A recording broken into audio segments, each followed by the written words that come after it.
Excuse me. Your curtain. Please allow me to help. Help? From you? I didn't mean to offend. I just thought you should know that That I should know what? That some privileged white guy thinks his opinion matters?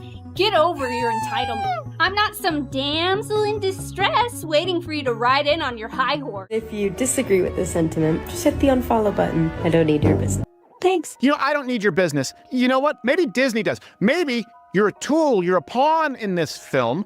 You didn't write it. You didn't direct it. You have nothing to do with the creation of Snow White. Right. You should shut up and do the job. It's the most emotional experience that a person can go through to know that what they're working on is something that has reached a generation of people. Oh my God. No one on the right side of America can stand the star of this movie. Weird. Remaking the movie, they just got rid of the dwarfs. Okay, but what do they call them? Why would they now, get too? rid of the dwarfs, though? Magical creatures. But they have one token dwarf amongst these magical creatures. You actually just went backwards. You actually just erased the dwarfism side of it. The disability, like we're a disability group. You just erased that whole image. The argument should have been from Peter Dinklage. There's power of being on TV. There's power of television. And to put 7 people with dwarfism on camera in a major Disney movie, there's still power there. If the story is offensive, change the story. Don't change the characters. I would highly advise that you boycott this film, no matter how much your children love Snow White. This is no ordinary apple, my dear. It's a magic wishing apple. A wishing apple? You offer it to me freely. In place of the patriarchy, you would have a queen! Not white, but diverse, inclusive, and equitable! I will become the leader I know I can be! All shall love me and despair! Oh! Stop me if you've heard this one. A $250 million Disney princess struts into Springfield, and 30 seconds later, she walks out as a hashtag named #Snowwoke. In the Simpsons promo that exploded across social feeds last month, Bart tags a castle wall with "Go Broke." Marge mutters "fairy fail," and Homer, alone in a cavernous theater, burps. Even the dwarfs skip this one. The clip is blink and you'll miss it savage, but it's also crystal clear. When America's longest-running sitcom decides your movie is the joke, your happily ever after just turned into an obituary. Overnight, the teaser racks up 8 million views, TikTok loops it into remixes, and cable hosts play freeze-frame bingo with every gag. While Springfield is laughing, the real-world scorecard is even crueler. Disney's brand new Snow White is sitting at 1.6 on IMDb. Lower than Cats, lower than Morbius, lower than the price of a churro outside the park gates.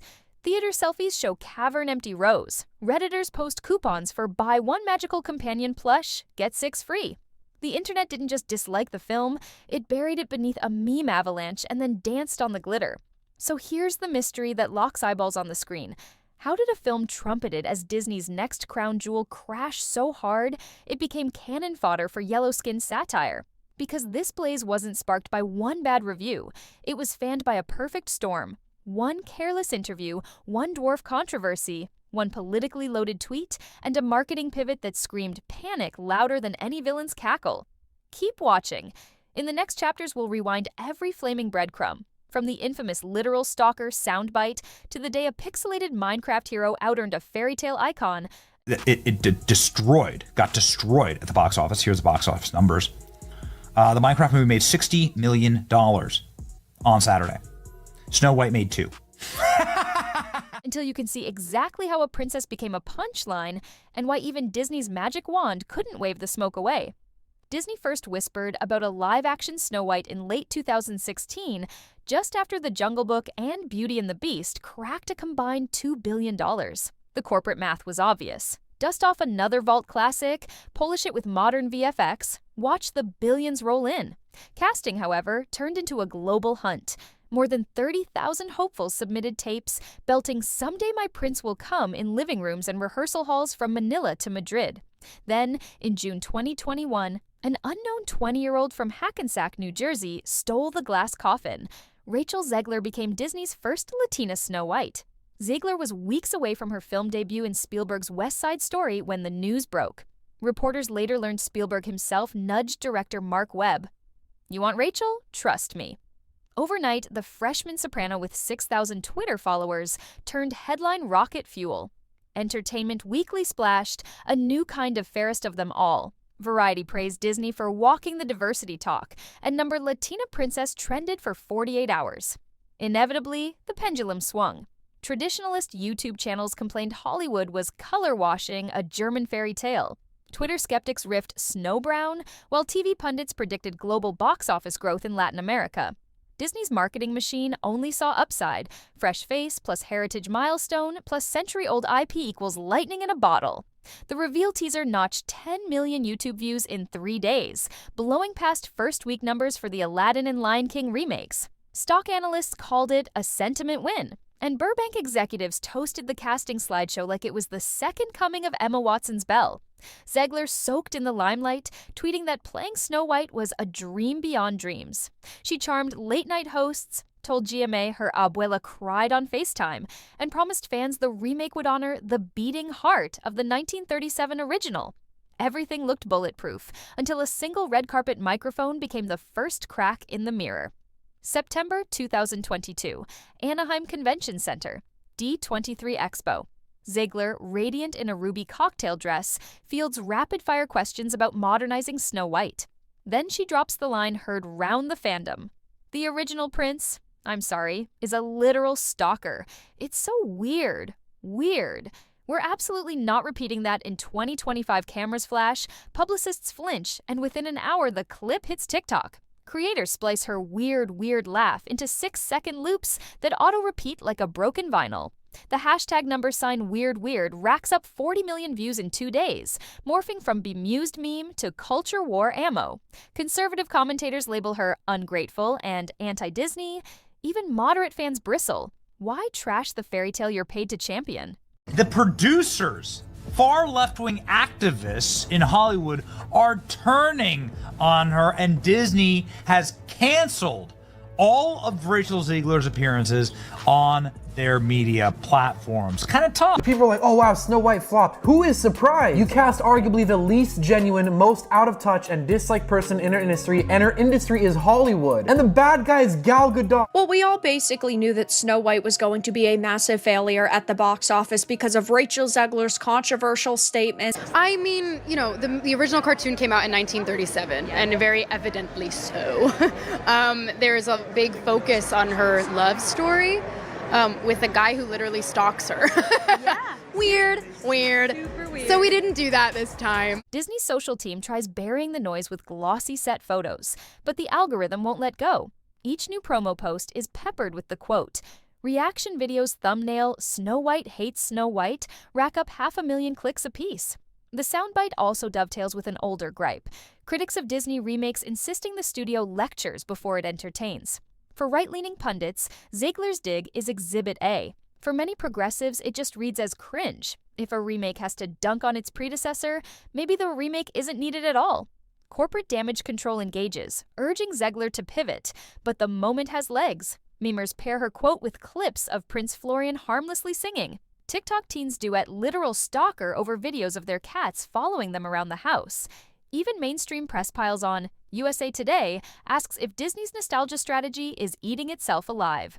The ship is already rocking when 4 months later, Peter Dinklage detonates a fresh controversy about dwarfs on a podcast, launching a second wave that forces Disney to scrap 7 beloved characters for CGI magical companions.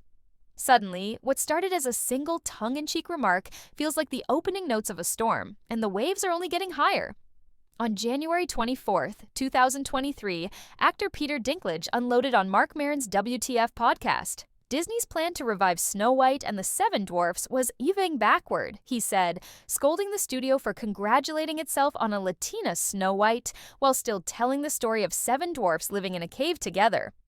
The blast detonated across entertainment news within hours. By January 25th, Disney rushed out a statement to the Wrap, promising it was already taking a different approach and had been consulting members of the dwarfism community. The promised different approach dropped 6 months later on a leaked UK location photo. The traditional miners were gone, replaced by 6 full-size stand-ins in mismatched costumes and 1 lone dwarf, rebranded collectively as magical companions.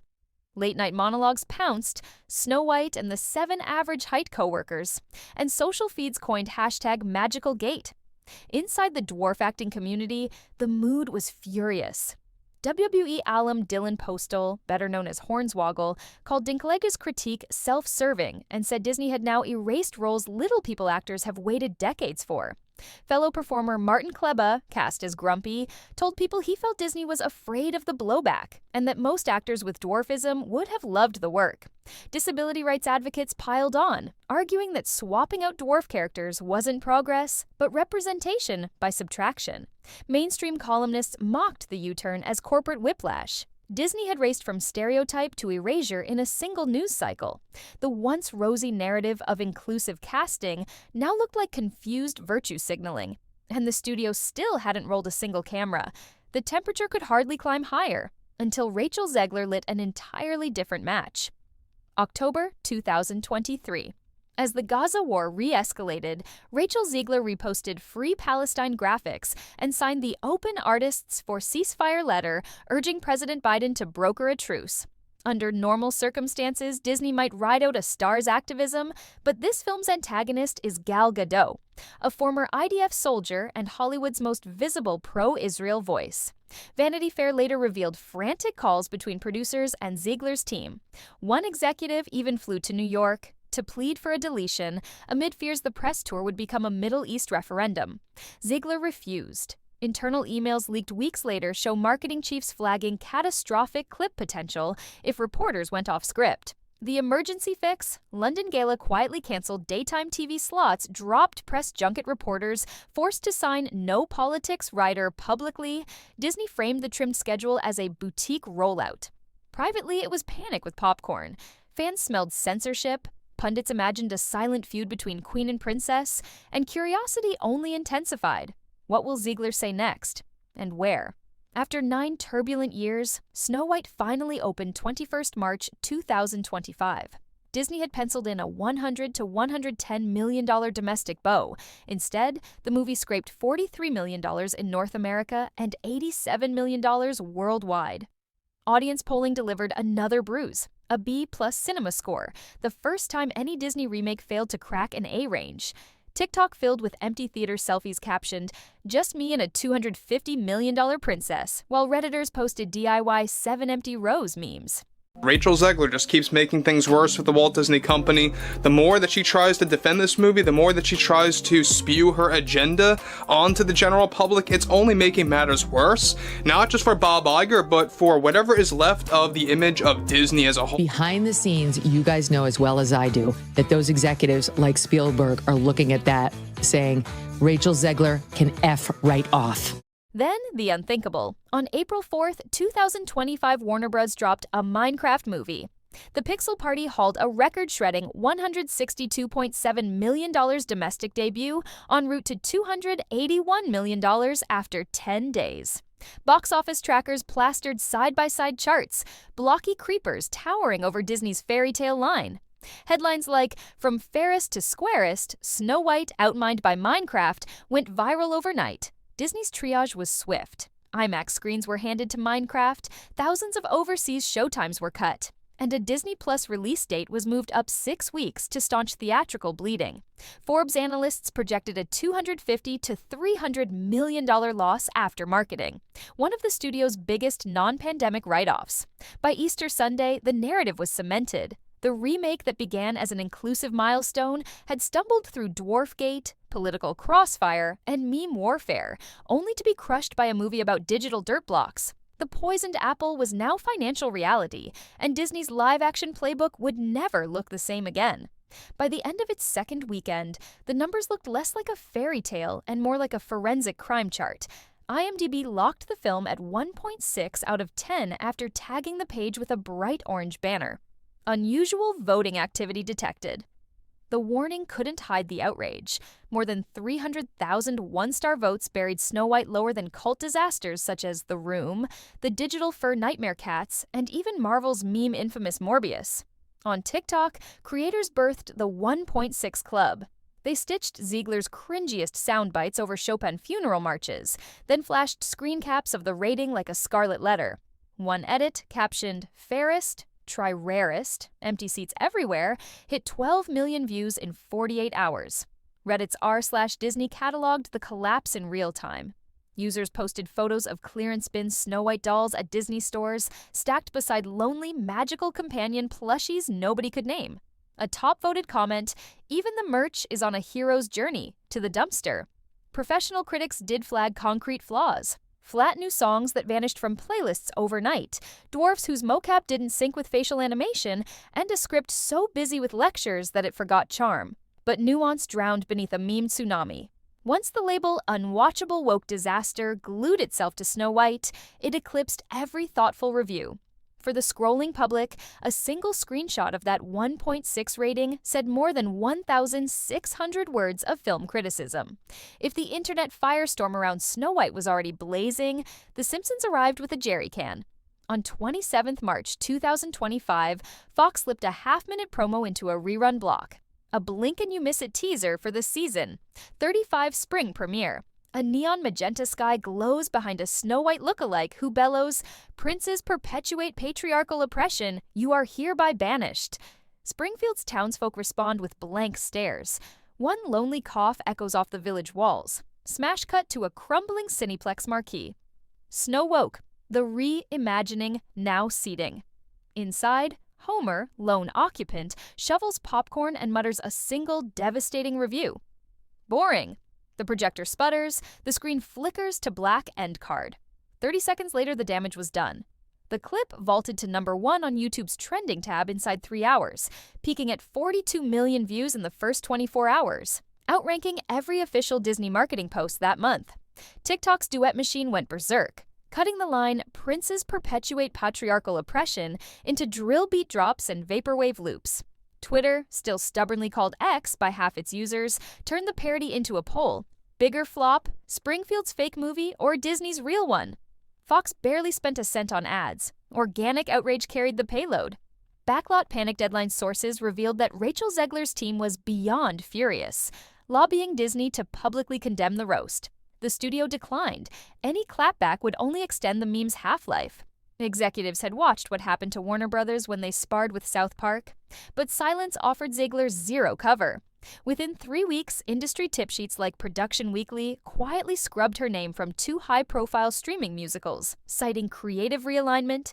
Variety turned that whisper into a roar with the blunt headline, "Studios now see brand risk tag on Zegler." Echoes everywhere. I just want to tell you guys about a little incredible movie that just came out, Snow White. Wow. I just got to tell you, best movie I've seen in years, and there have been some really good films lately. Madam Web, Rebel Moon Part 1, that movie, that transgender one with the Mexican drug lord. But Snow White blows them all away. Chat, this movie has everything. Horrifying, CGI, little people, check. A feminist princess who don't need no man, double check. Diddy dance party at the end, double diddy check. All this to say, go see Snow White right now. The new one. Not that old stupid one where the princess gets saved by some good upstanding guy. Did the dwarfs make it or no? Well, the CGI dwarfs did. Of course, that goes back to the original controversy where Peter Dinklage, a very talented little person actor, said, "Why are we doing that? We've hired a Latina actress to be Snow White. That's progressive. But you're going to hire little people to play the dwarfs? That just seems like a step backwards." And then, of course, Disney instantly buckled and said, "Okay, we're going to end." Then they got even crazier and they decided that the dwarves in Snow White weren't woke enough, okay? You're replacing jobs that people could have as little people. Okay. Snow White and the 7 dwarfs, it's 4 dwarfs, you know? Late night hosts worked the parody into monologues. Jimmy Fallon cracked that Homer had the highest Rotten Tomatoes audience score in the building. Gaming podcasts used Snowwoke numbers as shorthand for anything that tanked spectacularly, while ESPN anchors joked that a slumping NFL team had pulled a Springfield premiere. Copycat edits popped up in unrelated YouTube niches. Tech reviewers, beauty gurus, even ASMR channels stitched Homer's bored grunt into their intros for cheap laughs. When The Simpsons makes you a running gag, the broader internet follows like lemmings. The worrying silence. Then the timeline went dead. Zegler's socials froze on 25th March. No retweets, no Insta stories, not even a Be Real snapshot. Paparazzi finally spotted her outside a Wilshire Boulevard crisis PR firm, clutching a binder labeled Image Repair Deck. In Hollywood optics, total silence can scream louder than any rant. Fans spun conspiracy threads about NDAs, rehab, or Disney exile. Casting directors, ever allergic to risk, moved on. Rival ingenues filled shortlists. Animated voice roles she once circled were recast due to scheduling. Studio boardrooms added a new line to greenlight checklists. Check the Springfield factor. Can this actor survive a meme war? 9 months earlier, Rachel Zegler had been Disney's freshly anointed princess. After one bite from Springfield's poisoned apple, she was a PowerPoint cautionary slide titled, "When Controversy Outruns Marketing." Pull back the camera and the story reads like clockwork. Expectation overload. Disney primes audiences with nostalgia, but hands the crown to a star who dismantles that nostalgia in her first viral quote. Triple threat controversy. Dwarfgate erases roles. A geopolitical tweet pits princess against queen, and every studio adjustment looks like panic. Algorithmic avalanche, box office slips, rating sites crater, memes metastasize, and nuance is DOA. Springfield seal of disapproval. America's satire elder slaps a parody label on the film, converting a box office stumble into cultural shorthand for failure. The takeaway for Disney is brutal in its simplicity. Fairness today isn't about magic mirrors. It's about meme immunity. In a post-2020 feed cycle, one-off message clip can cost hundreds of millions, and one 30-second cartoon spoof can freeze a career. Will Disney retreat from live-action remakes? Unlikely. The library is too fat to ignore.